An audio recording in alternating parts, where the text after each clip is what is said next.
Hello दोस्तों, नमस्कार। स्वागत है आप सभी का पीके एजुकेशन कोर पर। आज एक बहुत ही इम्पॉर्टेंट और महत्वपूर्ण टॉपिक डिस्कस करने वाले हैं हम, नई शिक्षा नीति, जो अभी हाल ही चर्चा में बहुत ज़ोर शोर से बनी हुई है। उसके पीछे क्या कारण है और उसमें कितने सारे महत्वपूर्ण बदलाव किए गए हैं, और इसके लास्ट में वीडियो तक अवश्य बने रहें। जानेंगे कि इसमें क्या क्या कमियां हैं और कैसे कैसे सुधार होने की आवश्यकता है। तो बहुत सारे इंपॉर्टेंट फैक्ट्स मिलने वाले हैं इसमें, जो एग्ज़ाम के लिए बहुत ज़्यादा ज़रूरी होंगे, और यहाँ से एग्ज़ाम में बहुत सारे क्वेश्चंस पूछे जाएंगे। तो प्लीज़ वीडियो को लास्ट तक अवश्य देखें, और अगर वीडियो अच्छा लगे तो प्लीज़ लाइक करें, शेयर करें, और अगर अभी तक आपने हमारे चैनल को सब्सक्राइब नहीं किया है तो प्लीज़ चैनल को सब्सक्राइब करें और बेल आइकन को हिट करें। तो चलिए बिना देर किए हुए हम शुरू करते हैं नई शिक्षा नीति, और ये चर्चा में क्यों बनी हुई है। 2020 में जो शिक्षा नीति आई है उसमें बहुत सारे बदलाव किए गए हैं, पूरे फॉर्मेट को एकदम से बदल दिया गया है। ये शिक्षा नीति 1986 के बाद पहली शिक्षा नीति है जो इतना बड़ा बदलाव इसमें आया है, क्योंकि 1986 में जो शिक्षा नीति आई थी उसके बाद 1992 में से संशोधित किया गया था। उसके बाद ये 2020 में इसमें संशोधन किए गए हैं। तो हाल ही में केंद्र सरकार ने अपनी नई शिक्षा नीति का मसौदा पेश किया था। इसरो के पूर्व प्रमुख, ये जो नाम आ रहे हैं ना, ये बहुत ही ज़्यादा महत्वपूर्ण है, और एग्जाम के लिए समझ लीजिए ये ऐसे कोर एरियाज हैं, यहाँ से एग्जाम में क्वेश्चंस पूछे जाएंगे कि किसकी अध्यक्षता में जो नई शिक्षा नीति है वो बनाई गई थी। तो ये सारी चीज़ें जो कमेटी के मेंबर हैं वो आपको पता होने चाहिए। तो कस्तूरी रंगन की अध्यक्षता में ये बनाई गई थी। इस समिति ने नई शिक्षा नीति का ड्राफ्ट रमेश पोखरियाल निशंक को 31 मई को सौंप दिया था, और कहा गया था इस पर मंत्रालय ने इससे सुझाव मांगा था। तो देखिए किस तरीके से ये जो शिक्षा नीति है वो पूरी बनाई गई है, और कितना ज़्यादा इसमें सुझाव लोगों के मांगे गए हैं। सुझाव के बात पर एक बात याद आती है, इसमें देखिए कितने लोगों के सुझाव मांगे गए हैं। देश की लगभग 2.5 लाख ग्राम पंचायतों से और 6600 ब्लॉक, और कहा जाए तो 676 जिलों से सलाह ली गई है। कैसे? 2.5 लाख तो आपकी ग्राम पंचायत हो गई है, और 6600 आपके ब्लॉक हो गए हैं, और 776 जिलों से सलाह ली गई है। देखिए ना कितना बड़ा जो शिक्षा नीति का जो पूरा खाका तैयार किया गया है, उसमें कितने लोगों से सलाह मांगी गई है, तब जाके इसको कहीं बनाया गया है। और इस पर जो सर्वेक्षण के बाद लगभग जो सुझाव आए थे, लगभग 2 लाख के लगभग इस पर सुझाव आए हैं, तब जाके ये शिक्षा नीति बनी हुई है। अब ये सारी चीज़ें तो जो अभी समिति बनी है और शिक्षा नीति आ गई है, उस पर सारा कुछ हो गया। सबसे बड़ी चीज़, एक चीज़ समझने की बात है, क्यों इतनी महत्वपूर्ण है शिक्षा। अगर आपसे कोई भी पूछता है तो आप वन लाइनर में क्या जवाब देंगे? अगर आपके मन में कोई भी बहुत अच्छा सा कुछ क्लिक करता है तो प्लीज़ आप कमेंट बॉक्स में अवश्य बताएं। शिक्षा एक, सबका अपना अपना व्यूज़ होंगे, सभी लोग दे सकते हैं। शिक्षा एक ऐसा माध्यम है व्यक्ति के लिए जिससे उसकी विकास, मतलब कहते हैं ना, व्यक्ति का हर तरीके से विकास शिक्षा के द्वारा ही पॉसिबल है, पहली चीज। दूसरी बात, अगर हम थोड़ा सा पीछे जाएं, आधुनिक भारत जिन लोगों ने मेरे साथ पढ़ी हुई है तो आप थोड़ा सा अगर समझेंगे, शिक्षा के वजह से ही, शिक्षा हमारे पास नहीं थी, इतना शिक्षित नहीं था हमारा समाज, इसीलिए अंग्रेज इतने दिन तक देश पर शासन करके चले गए। और जो बुद्धिजीवी नेता बाद में धीमे धीमे आए, सुभाष चंद्र बोस हुए, महात्मा गांधी हुए, या जो ऐसे नेता थे, राजा राम मोहन राय, जो ऐसे समाज सुधारक थे, जो इन लोगों ने इन चीज़ों को समझा और विदेशों में शिक्षा का कितना महत्व था उस चीज को भारत में डाला और लोगों में इस चीज की चेतना जगाई और समझाया। तो शिक्षा से आपको अगर मोटे तौर पर समझने की कोशिश करेंगे तो व्यक्ति के विकास के लिए बहुत ही आवश्यक है। लेकिन हम एक चीज फिर भी भूलते हैं कि जब हमारा संविधान बना, उस समय पर जो मूल संविधान था उसमें जो हमारे मौलिक अधिकार बने थे, मैंने मौलिक अधिकार भी डिस्कस किए हुए हैं, जिन लोगों ने नहीं देखा है उसका लिंक डिस्क्रिप्शन में है, आप उसे वहां से देख सकते हैं।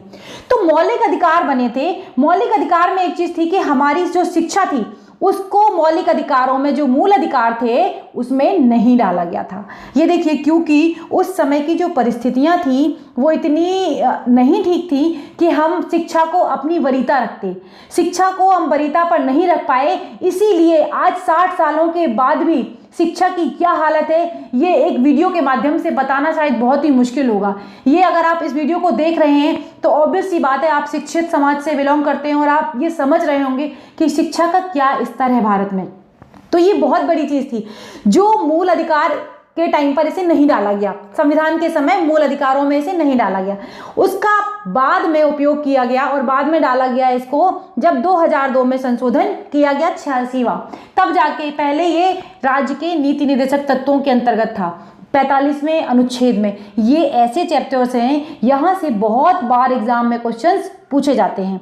तो शिक्षा एक ऐसा माध्यम है जो व्यक्ति के विकास के लिए बहुत ही ज़्यादा अहम है, बहुत ज़्यादा महत्वपूर्ण है। केवल जैसे अभी प्रारूप में बदलाव किया गया है, कहा गया रट्टाफिकेशन नहीं होगा, बंदे की क्रिएटिविटी देखी जाएगी, उसकी सोचने की क्षमता को डेवलप किया जाएगा, 10+2 के लेवल को अभी पूरी डिस्कस करेंगे आगे, तब जानेंगे क्यों इतने बदलाव किए गए और क्या क्या इसमें चुनौतियाँ हैं। तो पहले जान लेते हैं शिक्षा आखिर किसकी जिम्मेदारी है, किसकी जिम्मेदारी है, शिक्षा आपको कौन देगा। आप ऐसे सोचिए, जब आप घर में हैं, एक बच्चा आया, अब उसको शिक्षा कौन देगा, उसके माँ बाप देखें। अगर आप पहले स्टेप से सोचेंगे तो उसके माता पिता देंगे। लेकिन माता पिता देने के साथ साथ अगर माता पिता के पास संसाधन उपलब्ध नहीं है और वो इतने शिक्षित नहीं है, अगर एक पीढ़ी हमारी शिक्षित नहीं है तो हो सकता है वो आगे आने वाले बच्चे को उतनी शिक्षा की महत्वता को नहीं समझा पाएगा। लेकिन अगर वही शिक्षा हमारे बेसिक चीज़ों में आ जाए कि जैसे हमारे जिंदगी में खाना पीना, सोना उठना बैठना है, वैसे ही शिक्षा भी एक बहुत बड़ा महत्वपूर्ण रोल है। तो व्यक्ति के जब इस चीज में आ जाएगी शिक्षा तो वो जाहिर सी बात है। लेकिन अब शिक्षा के लिए अगर पैसा लगता है तो क्या होगा, इसीलिए हमारे संविधान में संशोधन किया गया और यह कहा गया कि भाई 6 से 14 साल तक के बच्चों के लिए शिक्षा फ्री की जाएगी।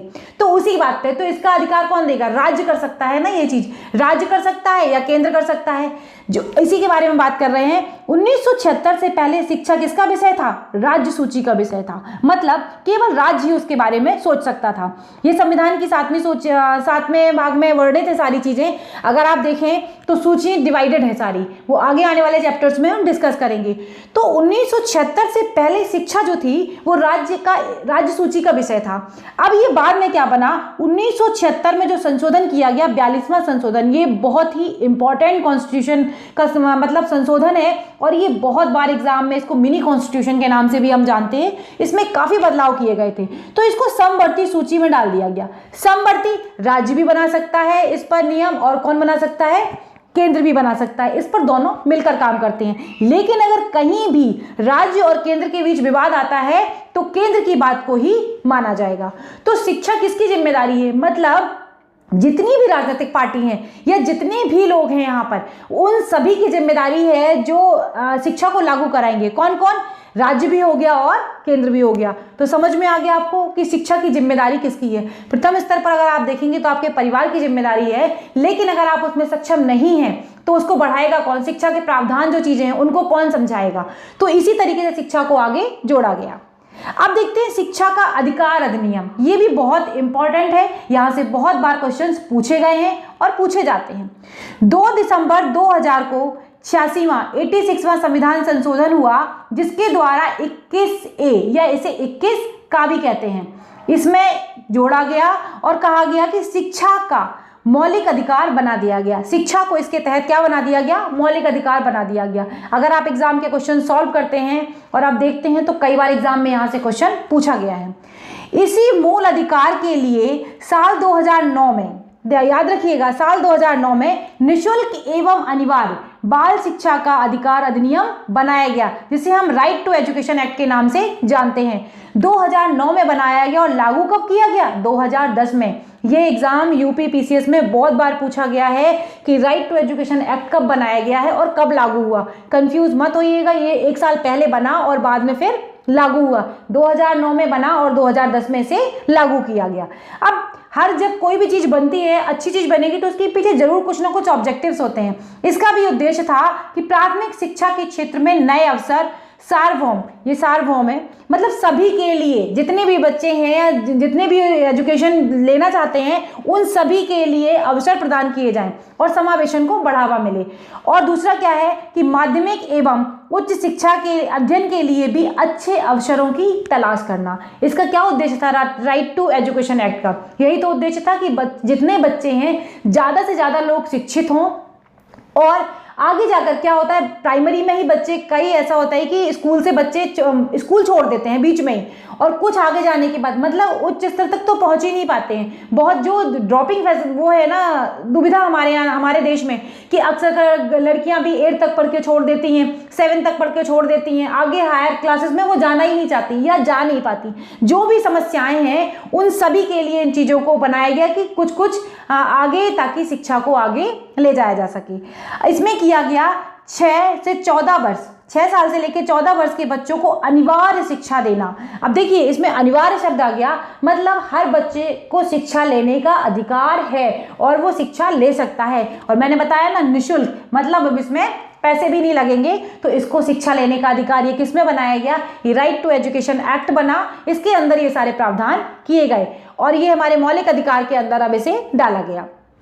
शिक्षा के लिए कई योजनाएं भी बनाई गई, थोड़ा सा जान लेते हैं। ये यूपी में खूब पूछा जाता है। सर्व शिक्षा अभियान 2001 में बनाया गया। मिड डे मील योजना 1995 में बनाई गई। पढ़े भारत बढ़े भारत ये बनाया गया 2014 में, और राष्ट्रीय माध्यमिक शिक्षा के लिए 2009 में बनाया गया। ये ही नहीं है, 2009 में। राष्ट्रीय उच्चतर शिक्षा अभियान बनाया गया 2013 में। मैं केवल नीति डिस्कस नहीं कर रही हूँ कि क्या बनी है अभी की नीतियाँ, इससे जितने भी जुड़े हुए फैक्टर्स हैं मैं जितना समेटने की कोशिश कर सकती हूँ एग्जाम के लिए, उतना मैंने पूरा इसको ले लिया है। संयुक्त राष्ट्र में भी देखिए शिक्षा का अधिकार दिया गया है, किसके आर्टिकल के तहत, अनुच्छेद 26 के तहत। ये कहा गया है, इसमें प्रावधान किया गया है जिसमें शुरुआती तौर पर सभी को फ्री शिक्षा मिलनी चाहिए और यह अनिवार्य भी होनी चाहिए, क्योंकि शिक्षा व्यक्ति के विकास के लिए बहुत ही ज़्यादा आवश्यक है। अब देखेंगे कि जो शिक्षा नीति 2020 में आई है उसमें क्या क्या प्रावधान किए गए हैं और वो कितने ज़्यादा महत्वपूर्ण हैं। देखिए शिक्षा नीति आई है, उसके पीछे क्या रीज़न हो सकते हैं, 2 या 3 रीज़न ही होंगे। आपके मन में भी कुछ आ रहे हो तो आप कमेंट बॉक्स में बता सकते हैं, लेकिन अगर आप मोटे तौर पर समझेंगे, शिक्षा कोई व्यक्ति क्यों ग्रहण करना चाहता है, इसीलिए करना चाहता है ना ताकि उसका विकास हो सके, वो अपने जीवन यापन के लिए बहुत अच्छे संसाधन जुटा सके, मतलब बेरोजगारी उसके खत्म हो सके, मतलब बेरोजगारी खत्म हो सके या कम की जा सके, इसीलिए तो कोई इंसान एजुकेशन लेना चाहता है। दूसरी बात, इस शिक्षा नीति का क्या एक और लिया गया प्रावधान, इसमें क्या, शिक्षा की गुणवत्ता में सुधार होना। शिक्षा, अभी कितने वीडियोस कई बार आप देखते होंगे, व्हाट्सएप पे भी आते हैं, फेसबुक पे भी होते हैं, किसी गांव में किसी टीचर के लिए कभी कोई पहुंच जाता है, कोई पहुंच गया और उसने पूछ दिया कि आपके मतलब देश के प्रधानमंत्री कौन है, तो वो मुख्यमंत्री का नाम बताते हैं। अगर उनसे मुख्यमंत्री का नाम पूछा जाता है तो वो प्रधानमंत्री का नाम बताते हैं। कक्षा 6 में पढ़ने वाले बच्चे को कई बार प्रॉपर पूरी हिंदी और इंग्लिश में काउंटिंग नहीं आती है, मिला के शब्द नहीं पढ़ पाते हैं, तो क्या है, केवल आपका दर्जा बढ़ता जा रहा है, मतलब आप 1 से 2 में, 2 से 3 में, 3 से 4 में तो पहुंचते जा रहे हैं, लेकिन आपका जो बौद्धिक स्तर है, जिस हिसाब से आपकी एज बढ़ रही है उस हिसाब से उसको बढ़ना चाहिए, वो तो नहीं बढ़ रहा है, तो फिर फायदा क्या हुआ। आप कितने भी क्लासेस, कई बच्चे ऐसे हैं 10th में पास हो जाते हैं, इधर से फॉर्म भर दिया, उधर से फॉर्म भर दिया, मार्क्स आ गए 80%, लेकिन अगर उनसे उनके सिलेबस के बारे में या जब जॉब की बात आएगी तब उनसे कुछ पूछा जाए तो फिर वो क्या होगा, फिर उनका बिल्कुल अंडा गोल हो जाता है, क्योंकि उन्होंने जो बेसिक शिक्षा थी वो अच्छे से ग्रहण ही नहीं की। और बेसिक शिक्षा ही सबसे ज़्यादा महत्वपूर्ण है, जो बेस बनता है ना बच्चे का, जो 1 से लेकर 8 तक का या 10 तक का कहिए, ये बिल्कुल एक महत्वपूर्ण बेस होता है, जहां पर उसे बहुत सारी चीज़ों को समझना होता है और बच्चा जल्दी समझ सकता है। तो गुणवत्ता में सुधार करना बहुत ही ज़्यादा ज़रूरी है। किसी भी सरकार जब भी कोई नीति लेके आती है, स्पेशली अगर शिक्षा के लिए लेके आती है, तो उसका मेन ऑब्जेक्टिव यही 2 होते हैं कि रोजगार परक शिक्षा हो और शिक्षा में जो है वो गुणवत्ता हो। तो इसके लिए ये नीति लाई गई। अब देखिए इसमें क्या कहा गया, इस नीति में कहा गया सबसे पहली बात तो ये कि मानव संसाधन मंत्रालय का नाम फिर से क्या कर दिया गया, शिक्षा मंत्रालय कर दिया गया। इसमें शब्द लगा है पुनः, इसका मतलब ये 1886 के बाद इसका दोबारा नाम बदला गया और दोबारा नाम इसका मानव संसाधन मंत्रालय किया गया था, और बाद में फिर से इसे 2020 की शिक्षा नीति में इसका नाम बदल के वापस से इसको शिक्षा मंत्रालय कर दिया गया है। पहली बात। दूसरी बात, समस्त उच्च शिक्षा, अब देखिए, समस्त उच्च शिक्षा में दो चीजें हैं, कौन सी शामिल नहीं है? कानूनी एवं चिकित्सीय शिक्षा को छोड़कर। ये दोनों फैक्टर्स अलग हैं, ये अलग तरीके के हैं। इनको छोड़कर एकल निकाय के रूप में भारत उच्च शिक्षा आयोग का गठन करने का भी प्रावधान किया गया है। केवल किस किस को छोड़कर? कानूनी एवं चिकित्सीय शिक्षा को छोड़कर। अब और क्या चीज कही गई है? संगीत, खेल, योग, ये जितने भी हैं आदि को सहायक पाठ्यक्रम या अतिरिक्त पाठ्यक्रम की बजाय मुख्य पाठ्यक्रम में ही जोड़ा जाएगा। अब इसके लिए क्या है, किसी व्यक्ति को अलग से सब्जेक्ट लेने की जरूरत नहीं है, ये आपके जो मुख्य पाठ्यक्रम होगा उसी के साथ इसे जोड़ा जाएगा। सपोज करिए आपके 8 सब्जेक्ट्स हैं, 8 सब्जेक्ट्स में से आपका अब ये इंक्लूडेड हो जाएगा, संगीत हो गया, खेल हो गया, जो भी आपका इंटरेस्टिंग का सब्जेक्ट है जो आप लेंगे वो चीज इसमें इन्वॉल्व हो जाएगी। अब शिक्षा तंत्र पर सकल घरेलू उत्पाद का, ये बहुत इंपॉर्टेंट फैक्टर है। ये एग्जाम में यहाँ से क्वेश्चन 100% उठने के चांसेस हैं, तो आप इसको जरूर ध्यान रखिएगा कि जीडीपी में अब कितना, जीडीपी का कहा जा रहा है कि 6% खर्च किया जाएगा, और ऐसा ही 1986 में भी कहा गया था। लेकिन अभी तक पिछले साल के हिसाब से भी देखेंगे, 17 और 18 में भी, 2 साल पहले, तो भी शिक्षा पर केवल और केवल 2.7% ही खर्च किया गया है। ये बात बहुत ज़्यादा महत्वपूर्ण है, क्योंकि शिक्षा में जितनी भी आप अच्छी चीज़ें देना चाहेंगे, अच्छे स्कूल देना चाहेंगे, अच्छी फैसिलिटी देना चाहेंगे, अच्छे टीचर्स देना चाहेंगे, टीचर्स को भी प्रशिक्षण देना चाहेंगे, तो सब कैसे पॉसिबल होगा? अच्छी लाइब्रेरी देना चाहेंगे, अच्छा एटमॉस्फेयर देना चाहेंगे, वो तभी पॉसिबल होगा जब आपके स्कूल का इंफ्रास्ट्रक्चर अच्छा हो। और इंफ्रास्ट्रक्चर कैसे अच्छा होगा? जब उसके लिए बजट हो। बजट कैसे अच्छा होगा? जब आपके इकोनॉमी में इस चीज़ के बारे में बात की जाएगी, और जब बजट पास होगा तो उसमें ये कहा जाएगा कि जीडीपी के लिए इतना पार्ट दिया गया है शिक्षा का। बड़ी बड़ी डेवलप्ड कंट्री में 10-10, 20-20, 24-24% तक शिक्षा के लिए बजट दिया जाता है। लेकिन भारत जैसे देश में, जिसकी जो शिक्षा व्यवस्था है वो तीसरे नंबर पर है, सबसे बड़ी अमेरिका की, उसके बाद चाइना की, और उसके बाद भारत की है। लेकिन फिर भी हम इन देशों से कितने पीछे हैं, क्योंकि हमारे देश में शिक्षा के लिए बजट बहुत ही कम रखा जाता है। तो इसमें कही गई है ये बात कि 6% अब खर्च किया जाएगा। अभी तक कितना किया जा रहा था? 4.43%, ये बात कही गई है। एमफिल को समाप्त किया जाएगा। कैसे? अब क्या है कि डिग्री अगर आप 1 साल में लेते हैं तो डिग्री के बाद इसमें 2 चीजें शामिल की गई हैं। क्या क्या शामिल किया गया है?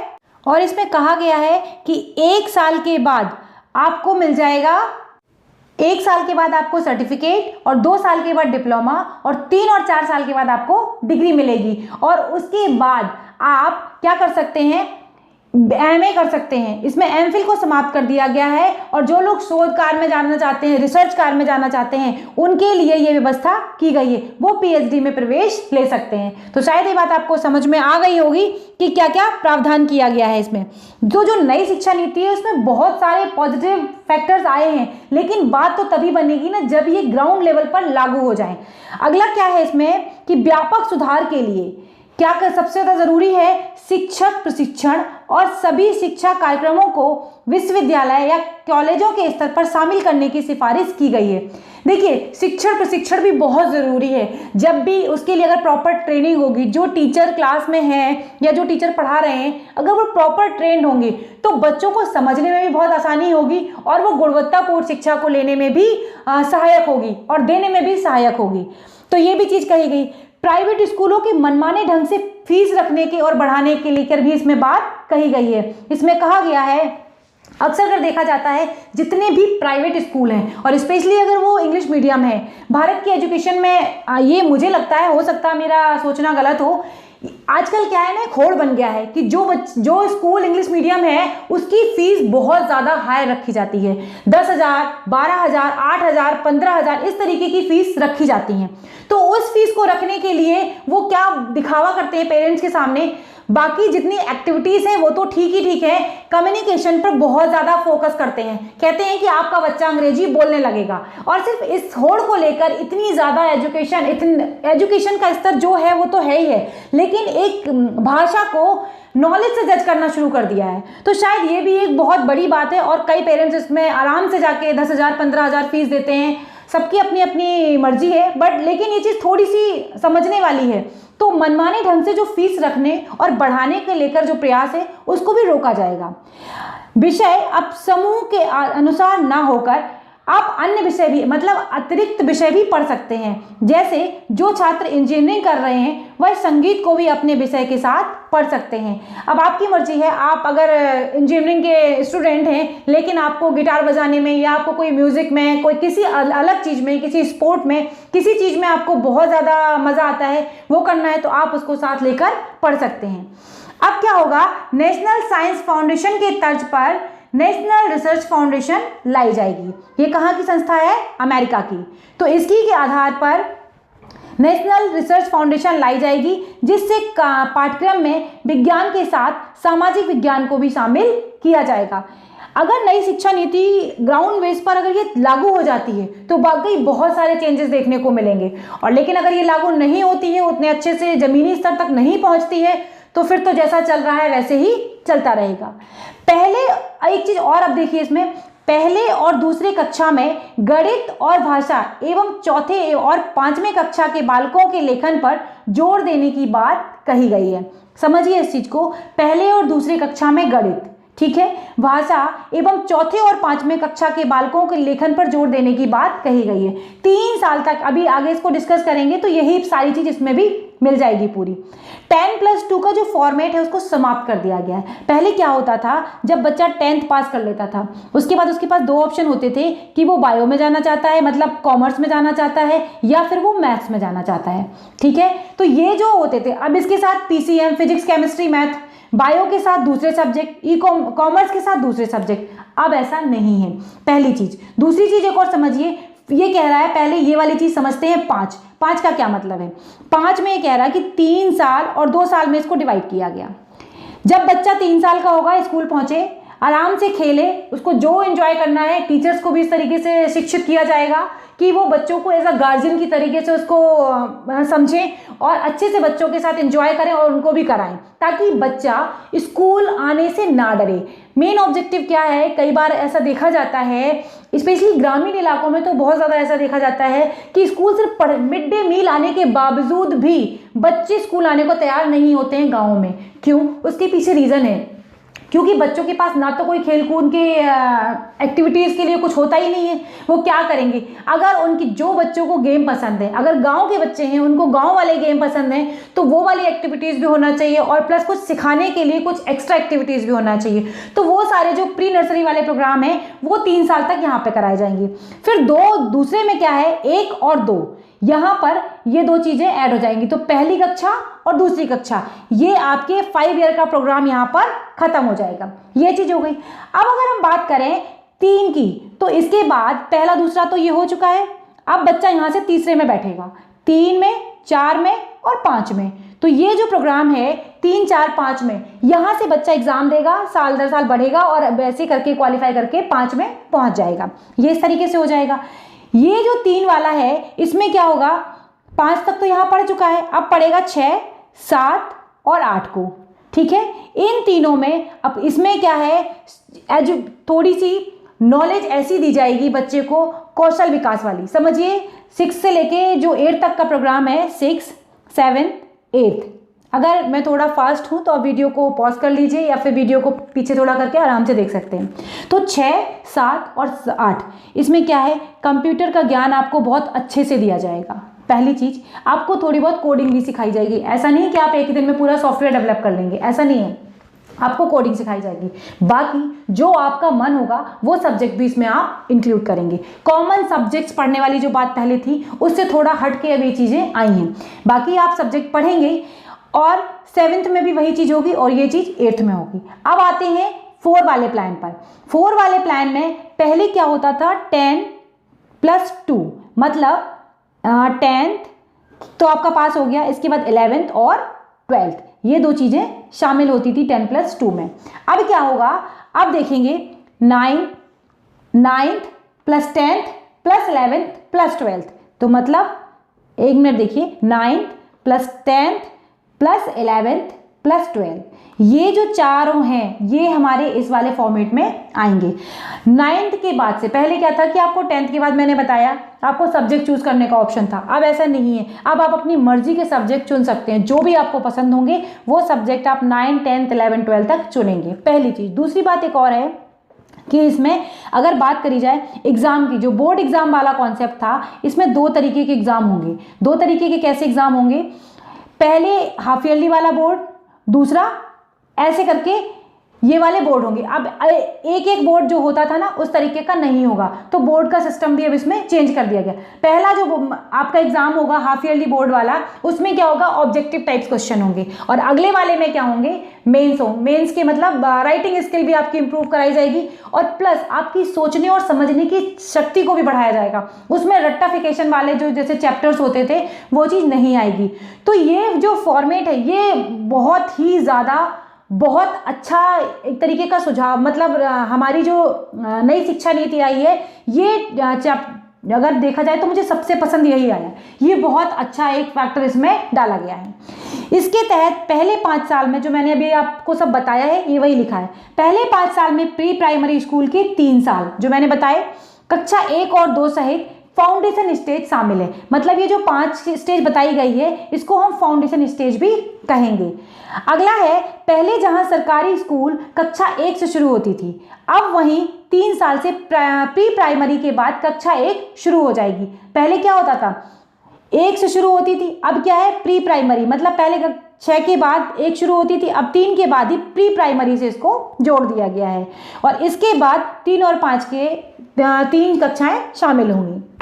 अब देखिए इसके बाद 3 साल का मिडिल स्टेज आएगा, जो मैंने सारा आपको अभी बिल्कुल डिटेल में बता दिया है कि किस तरीके से मिडिल स्टेज आएगा। फिर 6 से 8 तक की कक्षाएं आएंगी, और चौथी स्टेज में मैंने बता दिया आपको कि किस तरीके से आपको भाषा चुनने की आज़ादी होगी, अपने सब्जेक्ट चुनने की आज़ादी होगी। एक चीज़ और, कक्षा 5 तक के लिए चीज़ कही गई है कि कोई भी जो भी राज्य हैं वो अपने हिसाब से लैंग्वेज को चूज कर सकते हैं। अब इसके 2 फैक्टर्स बहुत ज़्यादा ज़रूरी हैं, सुनिए उनको क्या है। अगर सपोज करिए 5 तक ठीक है पढ़ लिया बच्चे ने, लेकिन आगे आने वाले बच्चे, अब दिल्ली जैसे शहर में मानिए, वहाँ पर क्या होगा, बहुत सारी जगहों से बच्चे आते हैं। अब सभी की अगर रीजनल लैंग्वेज में पढ़ाया जाएगा, सबको अलग अलग लैंग्वेज आती होगी, कोई बिहार से आया है, कोई मैथिली जानता है, कोई वहाँ से आया, बंगाल से आया है, कोई कहीं से, तो कैसे पॉसिबल होंगी ये चीज़ें। साउथ की अलग लैंग्वेज है, नॉर्थ की अलग लैंग्वेज है, तो ये चुनौती है, थोड़ी सी समझना होगा इस चीज़ को किस तरीके से इसे लागू किया जाए, क्योंकि इंग्लिश मीडियम स्कूल क्या इसको मानेंगे, किस तरीके से वो करेंगे। अभी इसमें जो ये नीति है इसमें थोड़ा सोचने की आवश्यकता है। शिक्षण के माध्यम के रूप में पहले से 5वीं तक मातृभाषा का उपयोग किया जाएगा। जैसा कि मैंने बताया आपको, सपोज करिए कोई बच्चा दिल्ली में 3 तक पढ़ा और उसने हिंदी को पढ़ लिया, लेकिन अब वो किसी वापस चला गया बिहार या यूपी या राजस्थान, अब वहाँ की रीजनल लैंग्वेज में जाएगा तो क्या होगा। तो ये थोड़े से जो पॉइंट्स हैं ये मेरे मन में भी हैं, हो सकता है आपके मन में भी हों। तो जिन लोगों के मन में ऐसे पॉइंट्स हैं प्लीज़ कमेंट बॉक्स में बताएं, और इसका जो मतलब पूरा PDF है वो मैंने दिया हुआ है डिस्क्रिप्शन बॉक्स में, वहाँ से इसे देख सकते हैं। तो ये जो कन्फ्यूज़न है कुछ अभी है, बाकी धीमे धीमे चीज़ें क्लियर होंगी जब ये लागू होगी पूरी तरीके से और एक चलना शुरू होगा इसका, तब समझेंगे इसको और अच्छे से। इसमें रट्टा विद्या को खत्म करने की कोशिश की गई है, जैसा कि बताया गया कि 9th, 10th, 11th, 12th के लिए मौजूदा व्यवस्था में बड़ी खामी माना जाता था। बच्चे क्या करते थे, कई बार आर्ट साइड वाले बच्चे से रट लो, जाके कुछ भी लिखाओ, जाके पास हो जाएंगे। लेकिन जब जहाँ क्रिएटिविटी की बात आएगी, जहाँ कुछ आपसे एक्सपेक्ट किया जाएगा, UPSC क्यों लोगों को टफ लगता है, उसका रीज़न यही है क्योंकि वहाँ पर वो आपके विचार मांगता है। अगर हो सकता है जो मैं बोलूँ वो कई लोगों को खराब लगे, लेकिन आप एक चीज़ सोचिए, अधिकांश आबादी देश की ऐसी होती है कि जो दूसरों के विचारों को फॉलो करती है, वो अपने खुद के विचार कभी नहीं डालती है। इसीलिए UPSC हो या UPPCS हो, कोई भी जो बड़े लेवल के एग्जाम्स होते हैं उसमें वो एक आपकी विचारधारा मांगते हैं कि आप क्या सोचते हैं, आपके पहलू क्या हैं। जब आप अपनी विचारधारा डालेंगे ना किसी चीज़ में, तो आपको बहुत ज़्यादा मतलब समझ में आएगा, उससे एक व्यक्ति का पता चलता है कि आपकी सोच कैसी है। इसीलिए शायद इस चीज़ को इंक्लूड किया गया है, और इसीलिए UPSC इतना टफ हो जाता है, मेंस एग्जाम तो स्पेशली।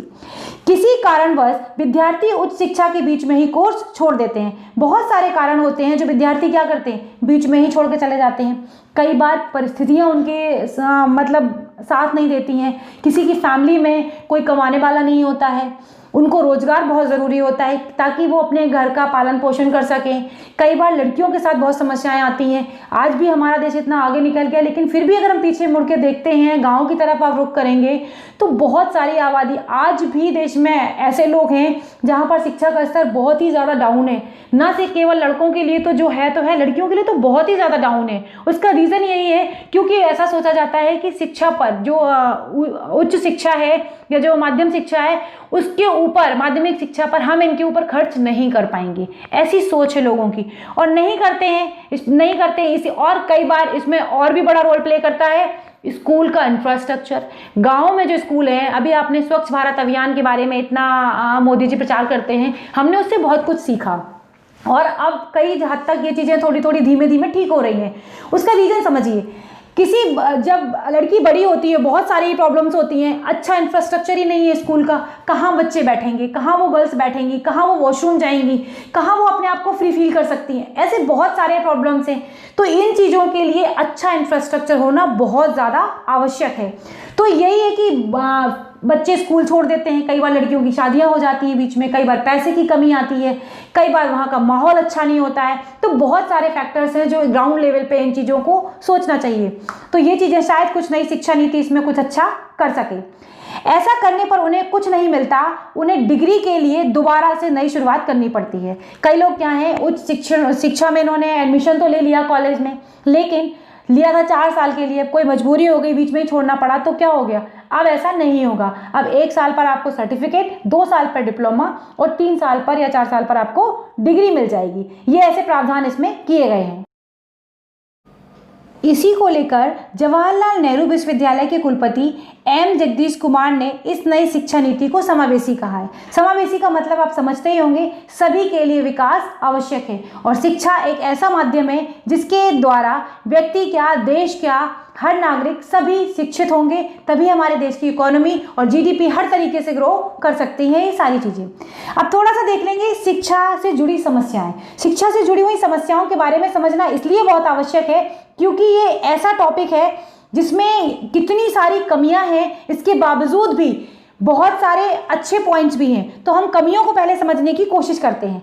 कमी इसमें क्या है कि प्राथमिक शिक्षा में विद्यालयों की कमी होना, जो एक बहुत बड़ा फैक्टर है। अगर विद्यालय ही नहीं होंगे तो बच्चे स्कूल जाएंगे कहाँ और उसे कैसे वहाँ पर जाएं। शिक्षकों की कमी होना, शिक्षकों की कमी एक बहुत बड़ा रोल प्ले है क्योंकि वैकेंसीज आती हैं और अगर वो स्थान नियुक्त नहीं किए जाते हैं, नहीं भरी जाती हैं, तो शिक्षकों की कमी होना जाहिर सी बात है। कानून के हिसाब से 35 विद्यार्थियों पर 1 शिक्षक होना चाहिए, लेकिन यह अभी तक नहीं हो सका है। देखिए कितनी चीज़ें हैं जो अभी तक भी पॉसिबल नहीं हो पाई हैं इतने टाइम के बाद भी। बुनियादी आवश्यकताओं की कमी, जैसे मैंने बताया, उचित ढांचा, बिजली, पानी, शौचालय, बाउंड्री दीवारें, लाइब्रेरी, बैठने की उचित व्यवस्था, साफ सफाई, कंप्यूटर आदि अनेकों ऐसी समस्याएं हैं। ये फैक्टर जरूर छोटे छोटे दिखते हैं, लेकिन जब आप किसी स्कूल में जाते हैं और अगर ये सुविधाएं आपको ना उपलब्ध हो, एज अ गार्जियन भी अगर आप किसी स्कूल में जाएंगे और अगर देखेंगे वहाँ का पंखा नहीं चल रहा है तो आपको ना बड़ी गुस्सा आएगी, क्यों नहीं चल रहा है, क्या मैनेजमेंट है, आपको बहुत सारी चीज़ें आएंगी दिमाग में। और स्पेशली अगर पानी भी अवेलेबल ना हो तो कैसा लगेगा। तो सोचिए जो बच्चे वहाँ पर हैं उनके ऊपर क्या बीतती होगी, उनको कितनी परेशानियों का सामना करना पड़ता होगा। शौचालय ना होना कितना बड़ा एक फैक्टर था। अभी 2-3 साल से ये थोड़ा ट्रेंड में आया है कि विद्यालयों में शौचालय बनाए गए हैं, वरना ग्रामीण परिवेश में आप जाके देखिए स्कूलों में विद्यालय ही नहीं होते थे, स्कूल में अगर शौचालय नहीं होंगे तो क्या होगा, जो बच्चे वहाँ पर उपस्थित है वो कहाँ जाएं, किस तरीके से अपने आप को फ्री कर रखेंगे और कहाँ जाएंगे। तो शौचालय होना एक बहुत बुनियादी ढांचे में आता है। बाउंड्री नहीं है, दीवारें ही नहीं है, बना हुआ है स्कूल स्ट्रक्चर, कुछ समझ में ही नहीं आ रहा बच्चों को कब कहाँ से खेल रहे। बच्चों की सिक्योरिटी भी तो ज़रूरी है, कम से कम स्कूल का एक प्रॉपर गेट हो, स्कूल के चारों ओर दीवारें हों, बच्चे जिस ग्राउंड में खेल रहे हैं वहाँ सुरक्षित तो हों, ये भी कितना बड़ा फैक्टर है। पेरेंट्स अपने बच्चे को स्कूल में छोड़ रहे हैं और अगर इस तरीके का माहौल होगा तो क्या होगा। मिड डे मील आने के बावजूद भी स्कूलों का इस तरीके का स्तर है कि अधिकांश बच्चे स्कूल छोड़ के भाग जाते हैं बीच से, उन्हें स्कूल आना पसंद नहीं लगता। तो लाइब्रेरी नहीं होगी, बैठने की कहीं व्यवस्था नहीं होगी उचित, अगर गंदा पड़ा होगा स्कूल, वॉशरूम इस तरीके से होंगे, क्लासेस साफ नहीं होंगे, तो कैसा लगेगा वहाँ पर जो बच्चे पढ़ रहे हैं। तो इन सारी चीज़ों की व्यवस्थाओं के लिए जो बुनियादी ढांचा है ये बहुत ज़्यादा आवश्यक है। ग्रामीण इलाकों में शिक्षा की गुणवत्ता में कमी होना। शिक्षा की गुणवत्ता में क्यों? अगर टीचर जो हैं वो प्रॉपर शिक्षित नहीं प्रशिक्षण, अगर उनको प्रॉपर प्रशिक्षण नहीं दिया जाएगा तो जाहिर सी बात है वो उतना अच्छा अपना आउटपुट नहीं दे पाएंगे। कोई भी एग्जाम आप क्लियर करते हैं उसके बाद आपकी ट्रेनिंग ज़रूर होती है, तो ट्रेनिंग होना, प्रॉपर प्रशिक्षण देना बहुत ही ज़्यादा एक महत्वपूर्ण पॉइंट है। शिक्षकों की गैर जिम्मेदार रवैये के पीछे शिक्षकों की उचित ट्रेनिंग ना हो पाना एक बहुत बड़ा कारण है, और जिसके कारण बच्चों तक उचित ज्ञान नहीं पहुंचता है। आप ही समझिए, आप इतना बड़ा एग्जाम क्वालिफाई करते हैं यूपीएससी का, उसके बाद भी आपको प्रशिक्षण दिया जाता है, उसके बाद भी आपकी ट्रेनिंग होती है, लेकिन अगर ये स्कूलों के लिए ऐसी चीज़ें नहीं होंगी तो ये बहुत ज़्यादा एक इम्पॉर्टेंट फैक्टर हो जाता है कि ऐसा क्यों नहीं है। इसीलिए बच्चे आगे की पढ़ाई को जारी करने में बहुत ज़्यादा बाधा महसूस करते हैं, और होता क्या है, अगर उनका कोई भी सब्जेक्ट कमज़ोर होगा तो वो उससे भागते हैं। स्पेशली गर्ल्स के साथ ये प्रॉब्लम ज़रूर आती है कि अगर उनकी गांव की परिवेश की पढ़ाई है और अगर मैथ्स वगैरह उनका अच्छा नहीं है तो वो सोचती हैं क्यों ना हम कोई ऐसा सब्जेक्ट ले लें जो ईजी हम क्लियर कर सकें। तो सब्जेक्ट से जो दूरी बनती है वो तभी बनती है जब आपको उसके बारे में, या जो टीचर होगा आपको अच्छे से पढ़ाया नहीं है या फिर आपने उसको पढ़ा नहीं है, तभी बच्चे का मन उस चीज़ में नहीं लगेगा। तो ये भी एक बहुत बड़ा कारण है और ये की कमी है, जिसके कारण जैसे मैंने बताया आगे की पढ़ाई जारी रखने में बहुत सारी समस्याएं आती हैं। माध्यमिक शिक्षा में समस्या, माध्यमिक शिक्षा में भी बहुत सारी समस्याएं हैं। अगर आप देखेंगे स्कूलों की कमी, जैसा कि मैंने बताया, उचित पाठ्यक्रम की उपलब्धता ना होना एक ये भी बहुत बड़ा कारण है। संविदा पर कार्य करने वाले शिक्षकों को उचित प्रशिक्षण ना होना। एक चीज़ समझिए, स्कूल में या विद्यालयों में जो भी है वहाँ पर उपस्थित, अगर वो बच्चों को जरा भी डील करता है किसी भी मामले में तो कम से कम उसको एक उचित प्रशिक्षण देना बहुत ही ज़्यादा आवश्यक है। न केवल शिक्षा के तौर पर बल्कि एक उसके दिमाग में भी, मतलब जैसे कितने सारे केस हम देखते हैं, और वो केस मैं यहाँ पर डिस्कस तो नहीं करूँगी, दिल्ली में कितने कितने क्राइम हो जाते हैं बच्चों को लेके। तो चाहे वो बस ड्राइवर हो, चाहे वो स्कूल के चपरासी हो, चाहे वो जो भी है, स्कूल में जो भी स्टाफ अवेलेबल है, उसको एक उचित प्रशिक्षण होना बहुत ही ज़्यादा आवश्यक है। ये पॉइंट या फैक्टर मतलब मुझे बहुत ज़रूरी लगा, इसलिए मैंने यहाँ पर डाला। केवल टीचर ही शिक्षित हो, प्रशिक्षण हो, ये ज़रूरी नहीं, ये तो एक अलग ही और बहुत ज़्यादा ज़रूरी पॉइंट है, लेकिन उससे हटकर भी बहुत सारी ऐसी चीज़ें आती हैं जो भी बच्चे को डील कर रहा है उसका मानसिक स्तर बहुत अच्छा होना चाहिए, उसका बॉडी लैंग्वेज बहुत अच्छा होना चाहिए, उसको बच्चे को डील करने का तरीका आना चाहिए। ऐसा नहीं है कि केवल हमने किसी भी अनजान व्यक्ति को एज अ ड्राइविंग तौर पर रख लिया कि वो बस चला लेता है, वो गाड़ी चला लेता है, बस ठीक है। नहीं, मुझे नहीं लगता। मुझे ऐसा लगता है कि उस व्यक्ति के मानसिक लेवल को भी चेक किया जाना है। ऐसा कोई तो एग्जाम होना चाहिए जो बच्चों को डील कर रहा है तो कम से कम वो कुछ अच्छे दिमाग का व्यक्ति हो। ये मेरा अपना पॉइंट था, और मुझे लगता है शायद जितने भी अगर पेरेंट्स होंगे उनको ये पॉइंट बहुत ही अच्छा लगेगा। तो अब इसमें एक चीज़ और भी है। अब अगर हम बात करें कि माध्यमिक शिक्षा में समस्याएं, तो बताया ना कि संविदा पर जो टीचर हैं उनके लिए भी उचित प्रशिक्षण नहीं है।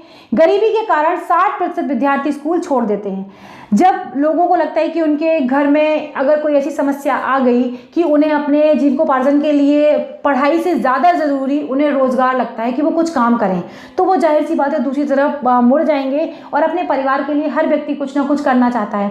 तो ये पढ़ाई छोड़ने वाला जो कॉन्सेप्ट है, जो कि आगे के लिए उनकी पूरी ज़िंदगी के लिए ख़राब होने कर देता है, क्योंकि वो उचित प्रशिक्षण नहीं ले पाए। उच्च शिक्षा में समस्याओं की बात करें, शिक्षकों की कमी होना। यूजीसी के अनुसार स्वीकृत शिक्षण संस्थानों में आवश्यकता से अधिक पदों का खाली होना। पद खाली हैं, भरे ही नहीं जाते हैं, तो ये भी एक बहुत बड़ा कारण है जो शिक्षा को अच्छे से आगे तक नहीं बढ़ा पा रहा है। संसाधनों की कमी होना, जिसके बारे में हम पहले डिस्कस कर चुके हैं। अब यूजीसी के बजट का लगभग 65% तो केंद्रीय विद्यालयों और उनके कॉलेजों के द्वारा उपयोग कर लिया जाता है। बाकी बचा हुआ 35% जो होता है वो राज्य और उनके विद्यालयों के संबद्ध होता है, मतलब उनके लिए ये दिया जाता है। अब अगर इसमें बात करें रोजगार की अनुरूप शिक्षा की कमी, आप ये चीज़ समझिए, रोजगार की अनुरूप शिक्षा की कमी, ऐसी शिक्षा हो जिसके तहत हमें रोजगार मिल सके, तब तो शिक्षा किसी काम की है या फ़ायदा है। अगर हमारा सारा कुछ, कई चीज़ें ऐसी होती, सारा कुछ पढ़ लिया हमने, अब लेकिन जब मैं मार्केट में उतरे, कोई भी व्यक्ति मार्केट में उतरा, बेरोजगारी क्यों बढ़ी है? बेरोजगारी बढ़ने के पीछे कभी एक जनसंख्या ही उसका कारण नहीं है। बेरोजगारी के पीछे एक बहुत बड़ा फैक्टर है गुणवत्तापूर्वक शिक्षा। गुणवत्तापूर्ण अगर आपकी शिक्षा ही नहीं है, एमए किए हुए 50 लोग खड़े हैं फॉर एग्जाम्पल, लेकिन उन 50 में से 25 या 30 ने तो सिर्फ कहीं से भी किसी कॉलेज से, किसी भी गांव के किसी कॉलेज से कैसे भी करके डिग्री बस ले ली है। अब उसमें जो 25 बचे हुए हैं उन्होंने भी ऐसे वैसे सही तरीके पे देखा जाए तो 10 लोग उसमें ऐसे होंगे, तो कंपटीशन तो केवल 10 लोगों का ही होगा, वो फिर भी कंपटीशन बहुत ज़्यादा है। तो ये जो चीज़ें हैं, गुणवत्तापूर्वक अगर होगी शिक्षा तो रोजगार मिलने में, जिस एरिया में जिस व्यक्ति का इंटरेस्ट हो वो उसमें आसानी से जा पाएगा और उसे उतनी ज़्यादा मशक्कत भी नहीं करनी पड़ेगी जो आज की सिचुएशन में हमें करनी पड़ती है। तो शिक्षकों की गैर जिम्मेदारी के लिए कोई अलग से निकाय नहीं है। अगर शिक्षक जो हैं वो अपनी जिम्मेदारी को ढंग से नहीं निभा रहे तो इसके लिए भी कोई एक अलग से निकाय नहीं है। प्रत्येक सरकारें भारत में शिक्षा का स्तर तो ऊंचा उठाना चाहती हैं, पर अफसोस की बात यह है कि ज़मीनी हकीकत से ये बहुत दूर दिखाई देता है। जैसा कि हम पहले भी बात कर चुके हैं कि 2017-18 के लगभग अगर देखा जाए तो कितना खर्चा किया गया है, केवल 2.7% जीडीपी का खर्चा किया गया है, जो कि बहुत ही ज़्यादा कम है। 6% के बारे में बात कर रहे हैं। अब 6% अगर हो जाए तब तो अच्छा है, क्योंकि उससे पहले 1986 में भी यही बात कही गई थी, लेकिन ये पूरा नहीं किया गया। तो भारतीय शिक्षा में गुणवत्ता हमेशा एक विषय ही रहा है। जब भी विश्व के बड़े विद्यालयों में शिक्षा और रैंकिंग की बात आती है तो भारत के कुछ ही स्थान जो हैं, कुछ ही विद्यालय जो हैं या यूनिवर्सिटीज़ हैं जो उसमें अपना स्थान ले पाती हैं, बाकी तो इसमें सामने आ ही नहीं पाते हैं। जबकि भारत का शिक्षा तंत्र जो है वो विश्व में तीसरे नंबर पर आता है। कैसे? पहले पर अमेरिका का है और दूसरे पर चीन का है। ये देखिए कितना बड़ा हमारे यहाँ एजुकेशन सिस्टम है, उसके बावजूद भी सिर्फ और सिर्फ एक चीज़ की गुणवत्तापूर्वक शिक्षा ना होने की वजह से हम इतने पीछे हैं। सुधार के लिए कुछ कदम हैं जो उठाए जाने चाहिए, ये ऐसा मुझे लगता है। अगर आपके लिए कुछ और भी पॉइंट्स हैं तो आप प्लीज़ कमेंट बॉक्स में अवश्य बताएं। उचित धन आवंटित किया जाए जिससे स्कूल और कॉलेज बन सके। जहाँ तक जो भी रिक्वायरमेंट्स की चीज़ें हैं स्कूल के लिए वो सारी बनाई जा सके, ना कि ऐसा हो कि शिक्षा के लिए बजट पास हुआ है और वो भ्रष्टाचार की बलि चढ़ जाए। शिक्षकों की कमी को पूरा किया जाए, जो रिक्त पद हैं उनको समय पर भरा जाए। शिक्षा रोजगार से संबंधित हो। जिस तरीके की शिक्षा दी जा रही है उससे व्यक्ति कहीं ना कहीं जाकर अपना जो भी उसका एरिया ऑफ इंटरेस्ट हो, जिसमें उसने काम पढ़ाई करी है, उसके अनुरूप उसे काम मिल सके। उचित वातावरण दिया जाए जिससे बच्चों को स्कूल बोझ ना लगे और हर तबके के जो बच्चे हैं उनको स्कूली शिक्षा मिल सके। क्योंकि अगर आप एनवायरनमेंट अच्छा नहीं देंगे तो बच्चे स्कूल आने के लिए हमेशा डरेंगे और वो कभी भी स्कूल आना पसंद नहीं करेंगे, क्योंकि उनको खेलने में ज़्यादा मज़ा आता है। अगर छोटे क्लास पे देखा जाए, जो अभी प्री प्राइमरी बिल्कुल शुरू किया गया है कि 3 से, जो हमारी नीति में डाली गई ये बात कि 3 से लेके 5 तक, तो आप पहले 5 में है, 3 साल वो और 2 साल अलग से, तो जो 3 साल है बच्चा उसमें एंजॉय करेगा, उसको स्कूल में आने में मज़ा आएगा, तब तक उसके फ्रेंड्स बन जाएंगे, तो वो धीमे धीमे एक जुड़ता चला जाएगा स्कूल से। तो ये पूरा वीडियो था शिक्षा पर। ये बहुत बड़ा और बहुत वास्ट टॉपिक है। अगर आपको अच्छा लगा है तो प्लीज़ एक लाइक करें, शेयर करें, और अगर अभी तक आपने हमारे चैनल को सब्सक्राइब नहीं किया है तो प्लीज़ चैनल को सब्सक्राइब करें, बेल आइकन को प्रेस करें, और ताकि जो भी मैं नया वीडियो डालूं आप उससे जुड़े रहें। अगले वीडियो में फिर मिलेंगे, तब तक के लिए धन्यवाद दोस्तों, नमस्कार।